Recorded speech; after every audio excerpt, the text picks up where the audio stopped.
दोस्तों, हर हर महादेव। दोस्तों, भगवान शिव कहते हैं गरीबी से मुक्त होना है तो ये 3 बातें किसी को ना बताएं।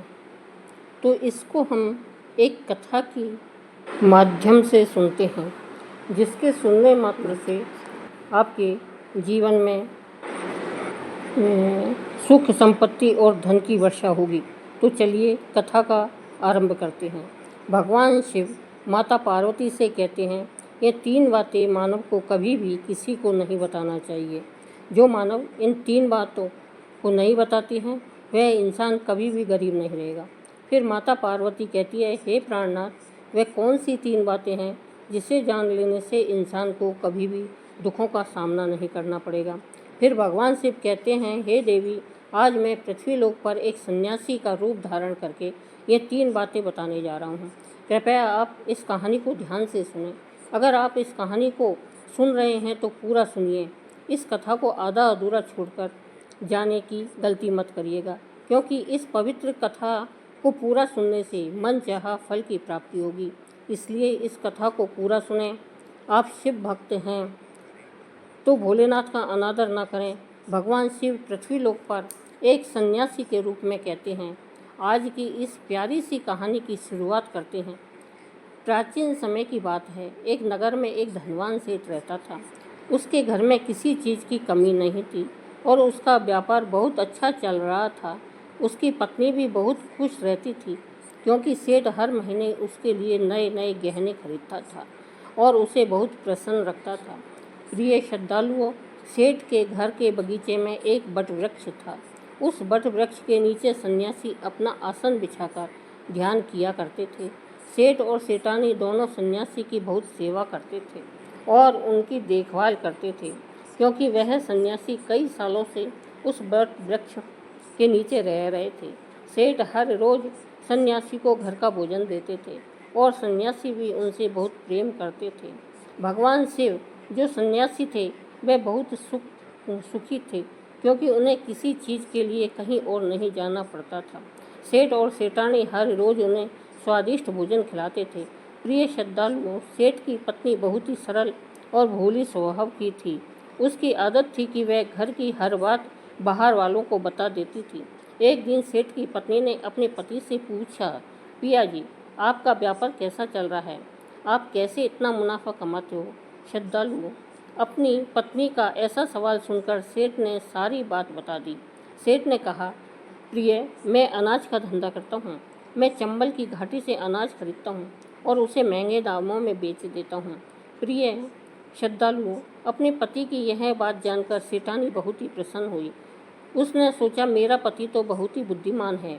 यह बात तो सारे नगर वालों को पता होनी चाहिए कि मेरे पति इतने बुद्धिमान हैं और इतना ज़्यादा धन कमाते हैं।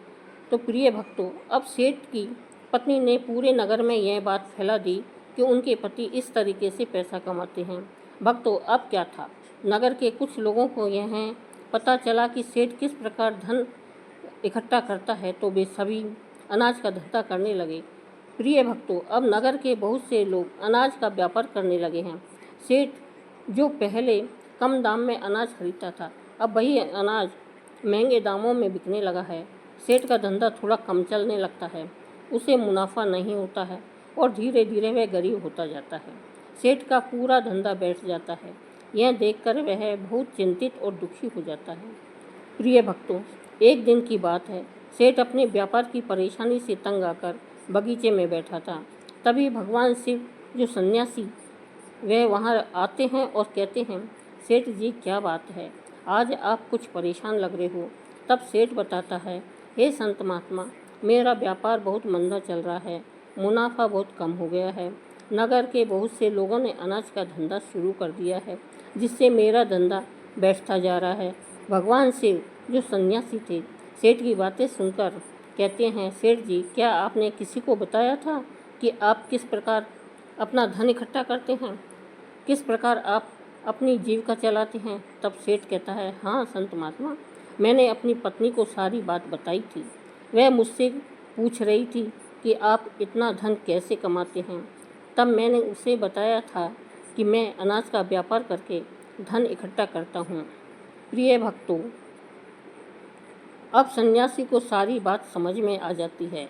सन्यासी कहते हैं, सेठ जी, आपने बहुत बड़ी गलती कर दी है। आपको सेठानी से यह बातें नहीं करनी चाहिए। आज मैं आपको एक कहानी सुनाता हूँ और इस कहानी के माध्यम से बताऊँगा कि चाहे कितने भी गरीब इंसान हों, यह 3 बातें कभी किसी को नहीं बतानी चाहिए। इससे गरीबी आपके आसपास भी नहीं फटकेगी। प्रिय भक्तों, अब सन्यासी जो भगवान शिव थे, वे अपनी कहानी आरंभ करते हैं। सन्यासी कहते हैं, सेठ जी, एक समय की बात है, एक नगर में एक गरीब आदमी रहता था। वह इतना गरीब था कि अपने परिवार के लिए ठीक से भोजन भी नहीं जुटा पाता था। फिर से कहते हैं, सेठ जी, गरीब मनुष्य के लिए एक अपमानकारी दुख था कि बिना धन के गृहस्थी और घर चलाना बड़ा मुश्किल था। फिर सन्यासी आगे कहते हैं, सेठ जी, वह गरीब आदमी जैसे तैसे अपने घर वालों का पेट पाल रहा था। कभी उनको भोजन मिल जाता था तो कभी भूखे पेट ही सोना पड़ता था। एक दिन उस गरीब आदमी की पत्नी ने कहा, हमारे पास तो धन ही नहीं है। सुबह को खा लें तो शाम की उम्मीद नहीं है, शाम को खा लें तो सुबह की उम्मीद नहीं है। आखिर ऐसे कब तक चलेगा? मैं जैसे तैसे करके घर चला लूँगी, लेकिन आप धन कमाने के लिए परदेश चले जाइए। इस प्रकार से हमारे परिवार का गुजारा नहीं चलेगा। मनुष्य के पास चाहे कितना भी धन हो, लेकिन अगर उसके पास कोई काम नहीं है तो वह धन भी बेकार होता है। अगर हम कुछ नहीं करेंगे तो अपने बच्चों को कैसे पालेंगे? भूखे मरने से अच्छा है कि किसी की छोटी मोटी मजदूरी ही कर लें। अब पत्नी के बार बार कहने पर वह गरीब आदमी धन कमाने की आस लेकर घर से निकल जाता है। वह जंगलों के रास्ते से प्रदेश के लिए रवाना हुआ। चलते चलते वह एक जंगल में पहुंच गया।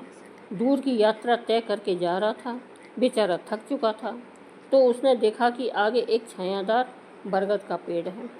उस पेड़ की लंबी लंबी शाखाएं थी, उसकी जड़ें जमीन को छू रही थीं। शीतल छाया देखकर वह बेचारा गरीब आदमी उस पेड़ के नीचे बैठकर आराम करने लगा। प्रिय भक्तों, सन्यासी आगे कहते हैं, वह गरीब आदमी वह बरगद के नीचे आराम से लेटा हुआ था। तभी उसने देखा कि कहीं से एक सांप आया और वह सांप उसी पेड़ पर चढ़ गया। गरीब आदमी उस सांप को गौर से देख रहा था। सोचने लगा कि यह सांप इस बरगद पर क्यों चढ़ रहा है और अब क्या करेगा। तभी उसने देखा कि उस पेड़ की डाल पर तोता और मैना का घोंसला था। घोंसले में तोता और मैना के बच्चे रखे हुए थे। सांप को देखकर तोता और मैना के बच्चे डर के मारे चिल्लाने लगे। वह गरीब आदमी देखते ही समझ गया कि यह दुष्ट सांप इन बच्चों को खाने आया है। सोचने लगा कि मैंने तो इन बच्चों को देख लिया है, अगर अब मैं इन्हें नहीं बचाता हूँ तो मुझे बहुत पाप लगेगा। बच्चे तो बच्चे ही होते हैं, चाहे वे इंसान के हों या किसी पक्षी के हों। बच्चों की हमेशा रक्षा करनी चाहिए। उधर एक सर्प उन बच्चों के पास पहुंच जाता है। तभी वह आदमी उठता है और फटाफट बरगद के पेड़ पर चढ़ जाता है। उसने उस सर्प को मार गिराया और नीचे फेंक दिया। फिर उसी बरगद के नीचे आकर लेट गया। तोता और मैना के बच्चे अपनी रक्षा करने वाले उस गरीब आदमी को मन ही मन बहुत दुआएं देने लगे। भक्तों, उसी समय तोता और मैना अपने बच्चों के पास आते हैं। अपने माता पिता को पास आया देख तोता और मैना के बच्चे बहुत खुश होते हैं और उन्हें पूरी घटना बताते हैं कि आज इस वृक्ष के नीचे जो इंसान लेटा है वह हमारे लिए देवदूत बनकर आया है। हमें खाने के लिए एक भयंकर सर्प आया था। इसी इंसान ने उस भयानक सर्प को मारकर हमारे प्राण बचाए हैं। हम इसके ऋणी हो गए हैं। अगर यह इंसान उस सर्प को नहीं मारता तो आज हम घोंसले में जीवित नहीं होते। इसका हम पर बड़ा एहसान हो गया है। अपने बच्चों के मुख से उस मुसाफिर की प्रशंसा सुनकर तोता और मैना बहुत खुश होते हैं। तोता और मैना उस गरीब आदमी के पास पहुंच जाता है और कहता है, हे मनुष्य, तुमने आज हमारे बच्चों की जान बचाकर हमें अपना ऋणी बना लिया है। आप कौन हो और कहाँ जा रहे हो? तोता और मैना के पूछने पर वह गरीब आदमी कहता है, हे पक्षियों, मैं एक गरीब आदमी हूँ और धन कमाने के लिए परदेश जा रहा हूँ। सफ़र का थका हारा था तो इस बरगद की छाया में बैठ गया और आराम करने लगा। तब मैंने देखा कि एक दुष्ट सर्प तुम्हारे बच्चों को खाने के लिए तुम्हारे घोंसले के पास जा रहा है। मैंने उसे मार डाला। फिर तोता और मैना बोले, भाई तुमने हम पर बहुत बड़ा उपकार किया है। संसार में सबसे बड़ी खुशी बच्चों से होती है। बच्चों से अधिक प्रिय तो किसी को कोई नहीं होता। आप भी तो हैं, धन कमाने अपने बच्चों के लिए ही जा रहे हैं। अब आपने हमारे बच्चों की जान बचाई है तो हम आपके बच्चों की भूख मिटाना चाहते हैं। तब उन्होंने बताया, हम दोनों तोता और मैना नाम के पक्षी हैं। हम हमेशा कीमती मोती खाते हैं और हमने सुना है कि ये मोती मनुष्यों के लिए बहुत मूल्यवान होते हैं।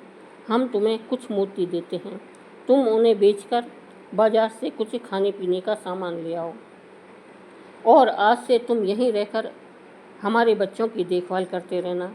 हम तुम्हें इसी तरह से रोज़ यह कीमती मोती लाकर देते रहेंगे। तोता और मैना की बात सुनकर वह गरीब आदमी खुश हो गया। सोचता है कि अगर हमें यहीं धन मिलेगा तो हम बाहर क्यों जाएंगे। तो प्रिय भक्तों, वह आगे कहता है कि सेठ जी, वह गरीब आदमी तोता से कुछ मोती लेकर बाजार गया और अपने खाने पीने का सामान खरीद लाया। उस वृक्ष के नीचे उसने एक झोंपड़ी बना ली और वहीं रहने लगा और तोता मैना के बच्चों की देखभाल करने लगा। अब तो तोता और मैना निश्चिंत हो गए।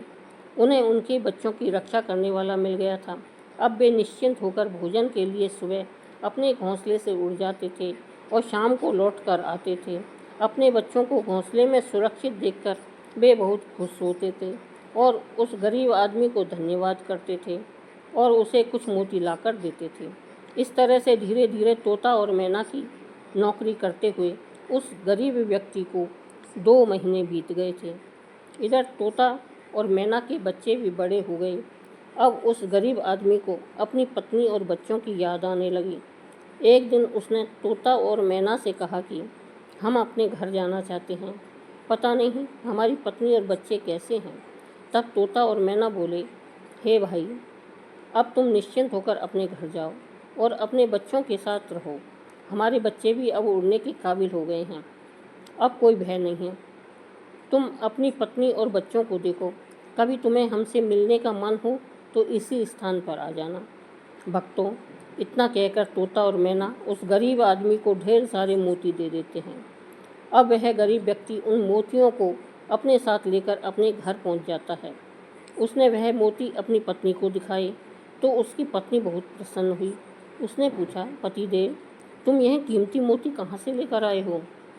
तब उस आदमी ने बताया कि हे प्यारी, मैं बीते 2 महीने से एक तोता और मैना की नौकरी कर रहा था। उन्हीं ने मुझे यह कीमती मोती दिए हैं। यह मोती बहुत कीमती और अनमोल है। इन्हें बेचकर हम अपना घर और बड़ा बनवाएंगे, अपने बच्चों को अच्छे वस्त्र लाकर देंगे और तुम्हारे लिए भी नए नए गहने बनवाएंगे।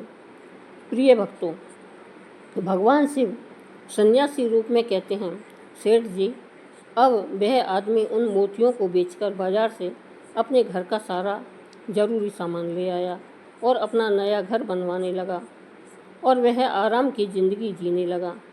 प्रिय श्रद्धालुओं, उस नगर के राजा प्रताप सिंह एक अजीब रोग से ग्रसित हो गया।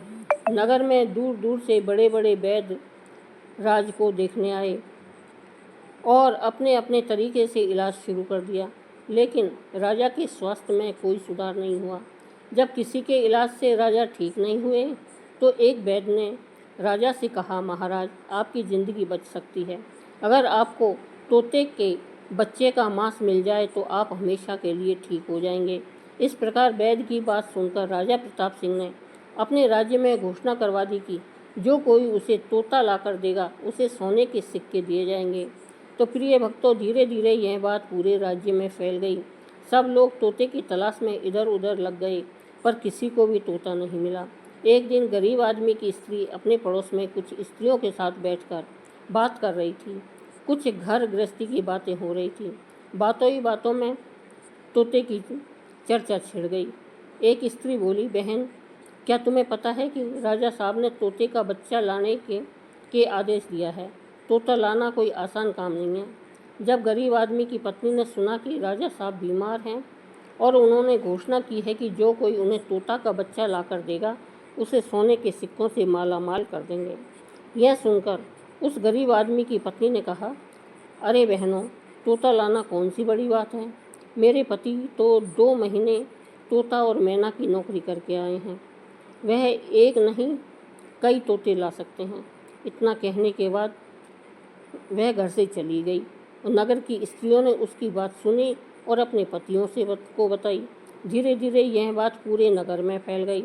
राजा ने भी सुना कि उसके राज्य में एक व्यक्ति है जो तोता और मैना के पास नौकरी करके आया है। राजा ने अपने सैनिकों को आदेश दिया कि उस आदमी को पकड़ कर लाएं और उससे कहे कि वह एक तोता का बच्चा ला कर दे। राजा ने कहा, इसके बदले हम तुम्हें मुँह मांगा इनाम देंगे। यह सुनकर वह आदमी घबरा गया और बोला, महाराज, आप मेरे प्राण ले लो, पर मैं आपको तोता का बच्चा लाकर नहीं दे सकता। मैंने तो उनकी जान बचाई थी। एक रक्षक भक्षक कैसे बन सकता है। उसके इनकार करने पर राजा प्रताप सिंह ने बहुत नाराज हुए और बोले, अगर तुमने हमारी बात नहीं मानी और तोता का बच्चा लाकर नहीं दिया तो हम तुम्हारी पत्नी और बच्चों को मरवा देंगे।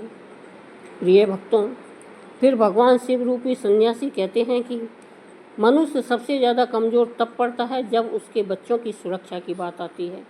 ऐसे में वह कुछ भी करने को मजबूर हो जाता है। राजा की बात सुनकर वह गरीब आदमी बहुत घबरा गया। उसने सोचा कि अब मुझे किसी भी तरह तोते का बच्चा लाकर राजा को देना ही होगा। वह घर आया और अपनी पत्नी को डांटने लगा, तुमने यह क्या कर दिया। तुम्हें बिल्कुल भी समझ नहीं है कि हम क्या करते हैं और कहाँ जाते हैं। तुमने यह बातें नगर की स्त्रियों से क्यों कही। धीरे धीरे यह बात राजा प्रताप सिंह तक पहुंच गई। अब बताओ मैं क्या करूं। जिन तोता और मैना ने हमें खाने को भोजन और रहने को नया घर और पहनने को अच्छे वस्त्र दिए, मैं उनके साथ गद्दारी कैसे कर सकता हूं। तुमने यह बात उन महिलाओं को बताकर बहुत ही बड़ी भूल की है।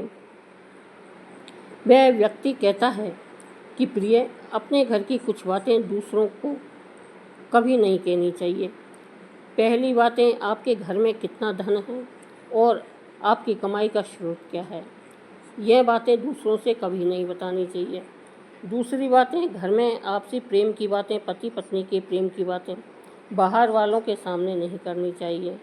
तीसरी बातें, आपसी लड़ाई झगड़े मतभेद मान अपमान की बातें कभी दूसरों के सामने नहीं करनी चाहिए, वरना लोग हमारी गुप्त बातें जानकर हमारी कमजोरी को समझकर अपना फ़ायदा उठाते हैं।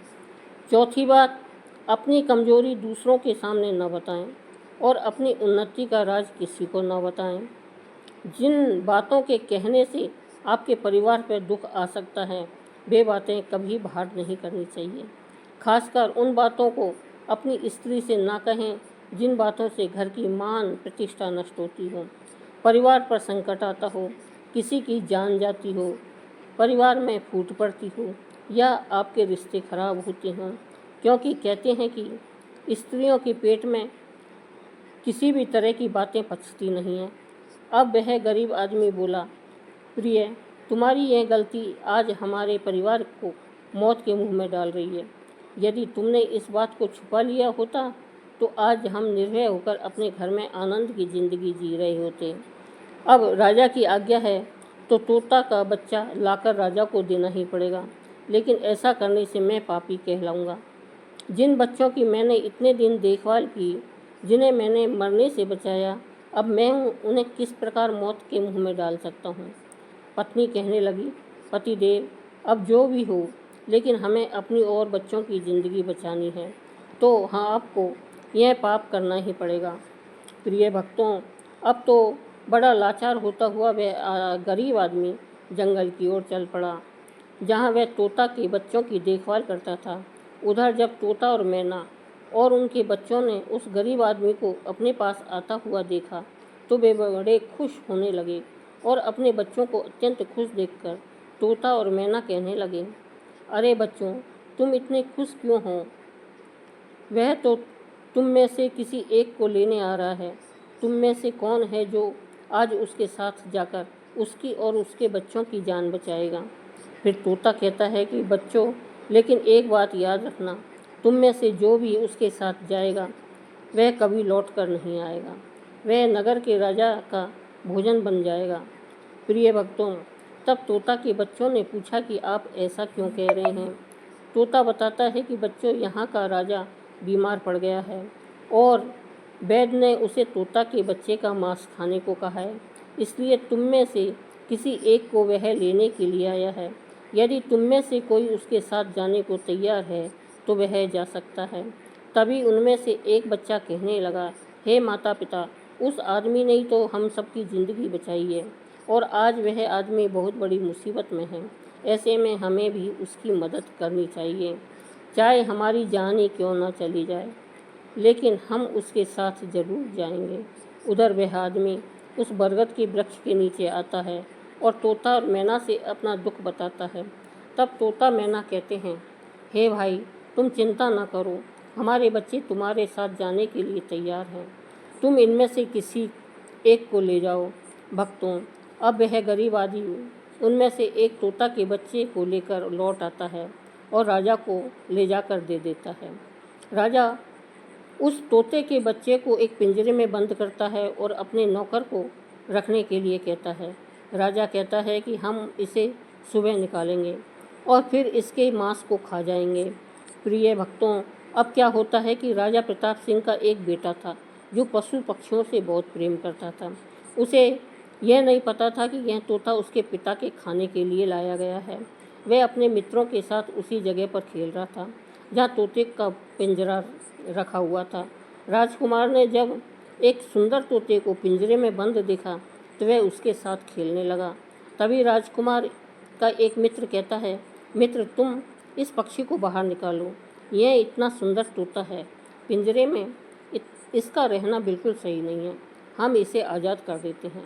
अपने मित्र की बातें सुनने के बाद राजकुमार ने उस तोते के बच्चे को पिंजरे से बाहर निकाल देता है।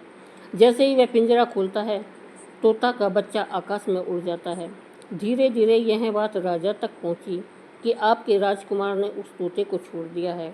अब आपके प्राण बचाना बड़ा ही मुश्किल है। यह सुनकर राजा को बहुत गुस्सा आया। उन्होंने तुरंत राजकुमार को बुलाया और गुस्से में कहा, अरे नादान पुत्र, तूने उस तोते के बच्चे को क्यों छोड़ दिया? राजकुमार बहुत घबरा गया और बोला, पिताजी, मुझे क्या पता था कि वह उड़ जाएगा, मैं तो उसके साथ खेलना चाहता था। अपने पुत्र की बात सुनकर राजा को और भी गुस्सा आया। उन्होंने उसे नगर से निकालने का आदेश दे दिया।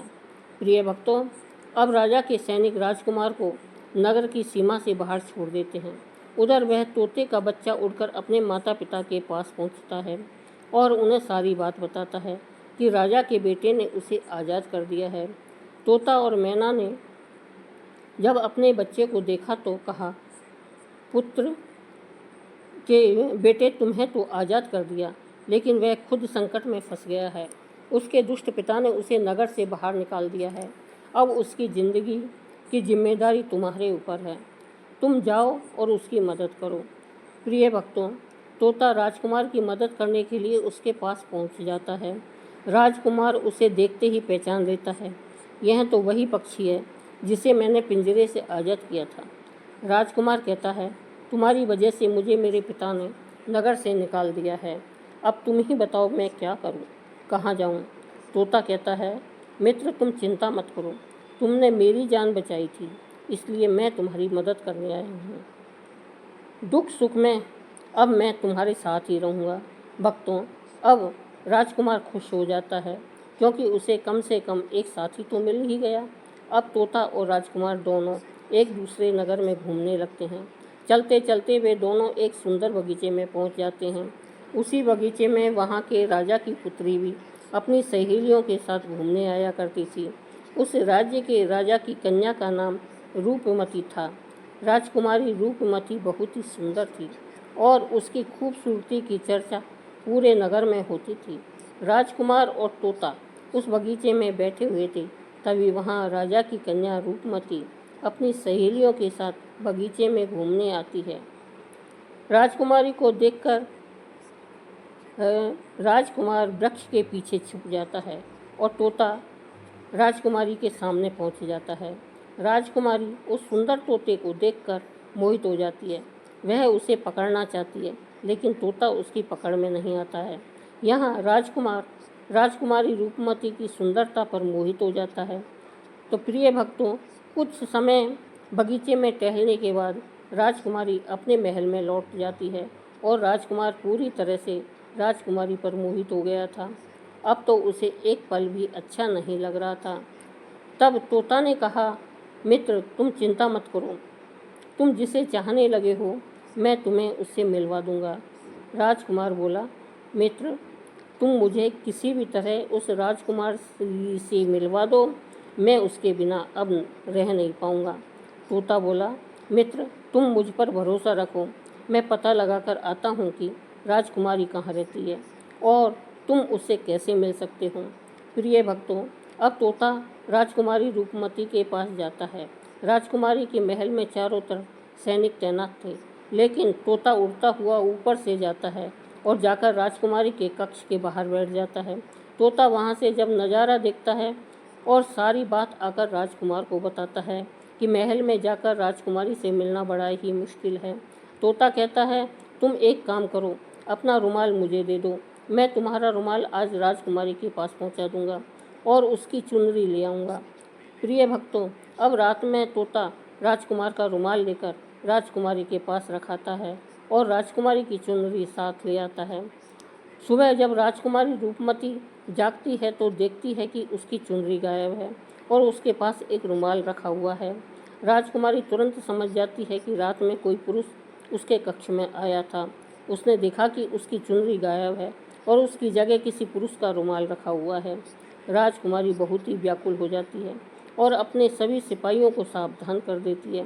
वह सिपाहियों से पूछती है कि रात में उसके पास कौन आया था, लेकिन किसी के पास कोई जवाब नहीं होता है। अब राजकुमारी के कक्ष की सुविधा और भी बढ़ा दी जाती है। प्रिय भक्तों, अगली रात फिर से तोता राजकुमारी के कक्ष में जाता है और अपने मित्र द्वारा लिखी हुई चिट्ठी को राजकुमारी के पास रखाता है।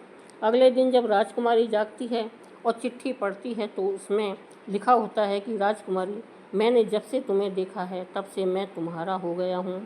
मैं तुमसे विवाह करना चाहता हूँ। अगर तुम्हें मुझसे मिलना है तो तुम अपने बगीचे में आ जाना, मैं तुम्हें वहाँ मिल जाऊँगा।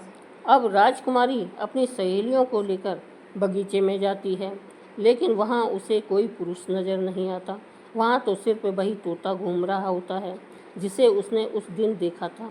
तोता राजकुमारी से कहता है, राजकुमारी, तुम जिसे देख रही हो मैं तुम्हें उससे मिलवा सकता हूँ, लेकिन पहले तुम मुझे वचन दो कि तुम यह बात अपने पिता से नहीं कहोगी और मेरे मित्र को बंदी नहीं बनवाओगी। राजकुमारी ने वचन दिया कि वह उसे बंदी नहीं बनाएगी। मुझे उससे मिलाओ, मैं भी देखना चाहती हूँ कि वह कौन है जो इतने सख्त पहरे के बावजूद भी मेरे कक्ष में पहुँच गया। तब तोता ने अपने मित्र राजकुमार को बुलाया। भक्तों, राजकुमार भी देखने में बहुत सुंदर था। उसकी सूरत देखकर राजकुमारी भी उस पर मोहित हो गई। तब राजकुमार आता है और राजकुमारी के पास बैठकर बड़े ध्यान से उसके सुंदर चेहरे को निहारने लगता है। राजकुमारी ने पूछा, तुम कौन हो और इतने कड़े पहरे के बाद भी तुम मेरे कक्ष तक कैसे पहुंच गए? राजकुमार बोला, प्रिय, जब दिल में प्रेम होता है तो कोई भी कार्य असंभव नहीं होता है। जब मैंने तुम्हें देखा है तब से ही मैं तुम्हें प्रेम करने लगा हूँ और तुमसे विवाह करने की इच्छा रखता हूँ। भक्तों, जब राजकुमारी ने पूछा कि तुम कौन हो और कहाँ से आए हो, तब राजकुमार ने अपनी पूरी कहानी उसे सुनाई और राजकुमार की कहानी सुनने के बाद राजकुमारी के मन में उसके लिए सहानुभूति हो गई। अब तो रोजाना राजकुमारी रूपमती उस राजकुमार से मिलने उस बगीचे में आया करती थी। एक दिन राजकुमारी ने कहा, राजकुमार, मेरे पिता तुम्हारे साथ विवाह कभी नहीं करेंगे, इसलिए मैं तुम्हारे साथ भाग चलती हूँ और कहीं दूसरी जगह चलकर हम अपना विवाह कर लेंगे और आनंदपूर्वक रहेंगे। प्रिय भक्तों, अब वही होता है। वह राजकुमारी उस राजकुमार के साथ घोड़े पर सवार होकर भाग जाती है और काफ़ी दूर जाने के बाद वे एक झोंपड़ी बनाते हैं और विवाह करके दोनों साथ रहने लगते हैं। दोनों को रहते रहते बहुत समय बीत जाता है और वह तोता भी उन्हीं के साथ रहता है। प्रिय भक्तों, भगवान शिव सन्यासी रूप में कहते हैं, सेठ जी, उसी राजकुमार की झोंपड़ी में किसी तरह से आग लग जाती है और उसी आग को बुझाने के चक्कर में उस तोते का एक पंख जल जाता है। तब तोता ने कहा, देखो मित्र, अब आप अपने घर चले जाइए। अब आपके पिता का गुस्सा भी शांत हो चुका होगा। अब आपके पिता आपसे कुछ नहीं कहेंगे। जब वह आपको अपनी बहू के साथ देखेंगे तो वह आपको माफ़ कर देंगे। मेरा तो एक पंख जल चुका है, मैं अब उड़ नहीं सकता, इसलिए मैं कुछ दिन तक यहीं रहकर अपने पंख होने का इंतज़ार करता हूँ। जब मेरा पंख दोबारा उग आएगा तो मैं आपसे मिलने के लिए ज़रूर आऊँगा। प्रिय भक्तों, इस प्रकार से वह दोनों, राजकुमार और उसकी पत्नी, अपने नगर के लिए चल देते हैं।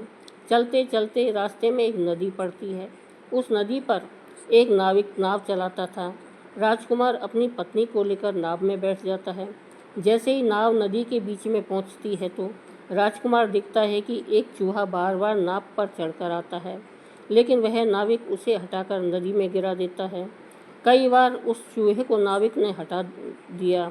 तब राजकुमार कहने लगा, अरे यह बेचारा इस प्रकार से तो जल में डूबकर मर जाएगा। इसे अपने प्राणों की रक्षा करने के लिए इस नाव पर चढ़ रहा है, इसे चढ़ जाने दो। जब राजकुमार ने नाविक से कहा कि आप इस चूहे को चढ़ जाने दो, तो राजकुमार के कहने पर उस नाविक ने उस चूहे को अपनी नाव पर चढ़ जाने दिया। जैसे ही चूहा नाव के अंदर गया, वह अंदर जाकर छुप गया। थोड़ी देर बाद उन्होंने देखा कि नाव के अंदर धीरे धीरे पानी आने लगा। प्रिय भक्तों, उसी चूहे ने नाव को काटकर उसमें छेद कर दिया था, जिससे नाव में पानी भरने लगा। जब नाव में पानी बढ़ने लगा तो नाव पानी में डूबने लगी। धीरे धीरे जब नाव पूरी तरह डूब गई तो उसी समय राजकुमारी और राजकुमार पानी में बहने लगे। पानी के बहाव से राजकुमार बहुत दूर पहुंच गया और राजकुमारी रूपमती भी उसी पानी में बहती हुई राजा के बगीचे में जा पहुंची। बगीचे में रहने वाला माली जब राजकुमारी को बेहोश अवस्था में नदी के किनारे पड़ा देखता है तो वह जाकर राजा को यह खबर देता है। राजा जब सुंदर लड़की को देखता है तो उस पर मोहित हो जाता है और सुंदर राजकुमारी को देखकर उसे अपने महल में ले जाता है और राज्य वैद्य से उसका इलाज करवाता है। ऐसे ही कुछ दिन बीतने के बाद जब राजकुमारी ठीक हो जाती है तो एक दिन वह देखती है कि राजा उसके करीब खड़ा है। राजा ने पहले ही राजकुमारी रूपमती के चेहरे को निहार रखा था। अब वह राजकुमारी से विवाह करना चाहता था। राजा कहने लगा, हे राजकुमारी, तुम्हारा भी इस दुनिया में कोई नहीं है।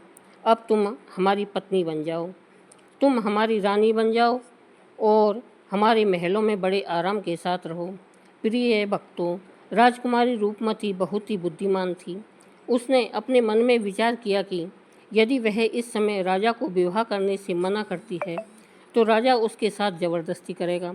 इसलिए उसने राजा से कुछ दिनों के लिए समय मांग लिया। रूपमती बोली, राजा साहब, थोड़े दिन ठहर जाओ, उसके बाद मैं तुमसे विवाह कर लूँगी।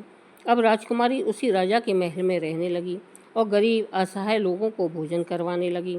भक्तों, उधर अब क्या होता है, उसका जो पति था राजकुमार, जो पानी में बह गया था, वह बेचारा मुसीबत का मारा हुआ इधर उधर घूमता हुआ उसी जगह पर भोजन की तलाश में पहुंच जाता है जहां राजकुमारी गरीबों को भोजन कराती है। वहीं राजकुमार भी पहुंच गया। राजकुमारी ने उसे देखते ही पहचान लिया और उसकी आंखों में आंसू आ गए। राजकुमारी ने राजकुमार को एकांत में बुलाया और सारी बात बताई। उसने कहा, हे स्वामी, आप यहाँ आराम से रहिए और इसी राजा की नौकरी कीजिए। जब हमें मौका मिलेगा तब हम यहाँ से भाग चलेंगे। भक्तों, राजकुमार उसकी बात से सहमत हो गया और राजा का नौकर बनकर महल में रहने लगा। वह राजकुमारी रूपमती की सहायता करने लगा और गरीबों को भोजन परोसने लगा। लेकिन राजा को यह नहीं पता था कि राजकुमार उसका पति है। राजा तो उसे अपना नौकर समझता था। प्रिय भक्तों, इस प्रकार राजकुमारी रूपमती राजकुमार के साथ पक्षियों को दाना चुगा रही थी। एक दिन वही तोता राजकुमारी के यहाँ दाना चुगने आया। अब उसके नए पंख निकल आए थे। जब उसने दाना चुगने आया तो राजकुमार और राजकुमारी को पहचान लिया। राजकुमारी रूपमती ने तोता को देखा तो उसकी आंखों में आंसू झलक आए। उन्होंने तोता को पूरी कहानी सुनाई कि वे इस प्रकार से यहाँ फंस चुके हैं और राजा को भी नहीं पता कि वे पति पत्नी हैं। तब तोता कहने लगा, हे राजकुमार, आप चिंता मत करो, आज रात राजा के सभी सैनिक सो जाएंगे, तब हम तुम्हें यहाँ से निकालकर तुम्हारे पिता के घर पहुँचा देंगे। प्रिय भक्तों, वही हुआ जो होना था। जब रात होती है तो राजा के सभी सिपाही गहरी नींद में सो जाते हैं। जब सभी सैनिक सो गए तो उसी समय राजकुमारी और राजकुमार महल से निकल पड़े। रात के अंधेरे में वे राजकुमार अपने पिता प्रताप सिंह के राज्य में पहुंच गया। राजकुमार अपनी पत्नी को साथ लेकर अपने पिता के पास पहुंचा। उन्हें देखकर राजकुमार का पिता बड़ा प्रसन्न हुआ। उसे अपनी करनी पर पश्चाताप हुआ कि उसने अपने पुत्र को नगर से निकलवा कर बहुत बुरा किया। वह बार बार अपने पुत्र से क्षमा मांगता है। तब राजकुमार ने बताया, हे पिताजी, मेरी रक्षा उसी तोते ने की जिसे आप मार कर खाना चाहते थे। उसी ने मेरे प्राण बचाए हैं और मुझे शत्रुओं से छुटकारा दिलाया है। राजकुमार के मुख से तोते की बात सुनकर राजा बहुत प्रसन्न हुआ और उसी दिन से राजा ने प्रण किया कि आज से हमारे राज्य में कोई भी पशु पक्षियों को नहीं मारेगा और सभी लोग उन्हें दाना देंगे। प्रिय भक्तों, इतनी कहानी सन्यासी सेठ जी को सुनाते हैं और बताते हैं कि देखा सेठ जी, इस प्रकार कुछ बातें बताने पर जीवन में घोर संकट आ सकता है, इसलिए यह बातें किसी को भी नहीं बताना चाहिए। जैसे आपने अपनी पत्नी को बताया है कि आप किस प्रकार धन इकट्ठा करते हैं और आज आपका व्यापार खतरे में है। प्रिय भक्तों, सेठ जी को अपनी गलती का एहसास होता है और वह अपनी पत्नी को समझाते हैं कि तुम इन बातों को किसी को मत बताया करो। फिर भगवान शिव कहते हैं, हे देवी, हमारी आज की यह कहानी यहीं समाप्त होती है। इस वीडियो को बोलते समय कोई त्रुटि हुई हो तो क्षमा चाहती हूँ। उम्मीद है आप सभी को यह वीडियो अच्छी लगी होगी। बोलो हर हर महादेव।